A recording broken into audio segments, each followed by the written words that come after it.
your profit margin? It's circa 50%. Mr. Sheedy? Slightly higher. It's higher than 50% profit margin? Slightly higher than MasterCard, yes. Yeah, that's incredible. 50% profit margin. I mean, that's absolutely unbelievable. What's the answer to the Walmart question, by the way, that Senator Welch posed to you? What's Walmart's interchange fee that you negotiate with them? I don't have it with me today. You don't have any idea whatsoever? Is it higher or lower than 2.5%?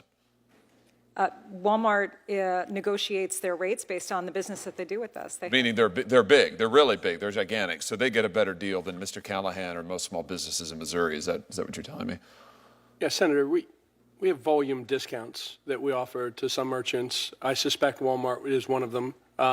And, I don't believe that it's commercially unreasonable to get an arrangement where in exchange for more volume, a merchant can qualify for lower rates? Well, I'm sure it's not commercially unreasonable for Walmart, or certainly it's in their financial interest and in yours, but I doubt it's in Mr. Callahan's financial interest. And my question to you, Mr. Callahan, is when you've got Walmart and other major competitors getting charged much less than you are, why in the world would you stick with these guys? I mean, why is it that small businesses continue to use Visa and MasterCard when you're getting charged so much more?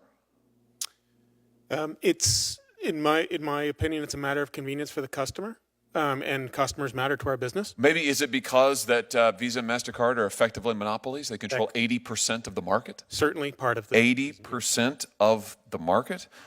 I'm just having a hard time understanding, Mr. Sheedy and Ms. Kirkpatrick, you have a business model, you're making over 50% profit margin. You are able to give the shaft to small businesses.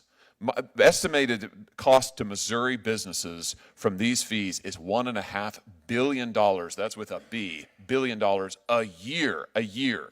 Why aren't all of these businesses running away from this model? Because they don't have a choice, because you control so much of the market.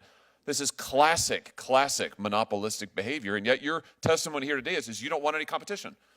You have 80% of the market, but you don't want any more competition. I'm having a hard time finding that position defensible, let alone sympathetic.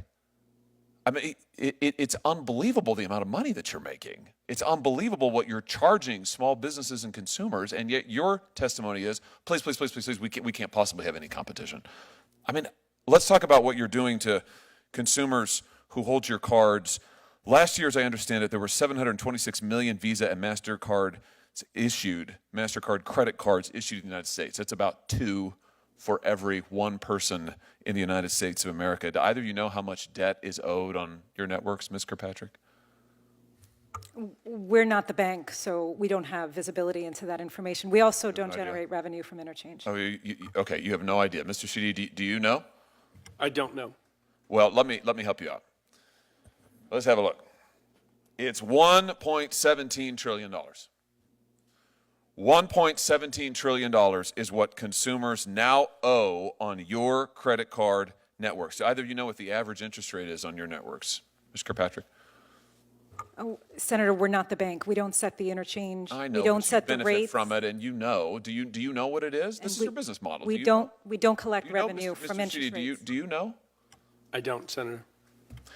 I mean, do either of you read the newspaper? Forbes magazine just estimated last week that the average credit card APR in your networks is 28.75%. Average. 29%, let's call it. 29%. It's nearly doubled in the last 4 years.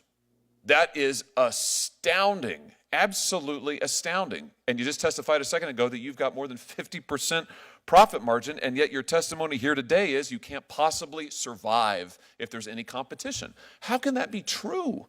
How can that be true?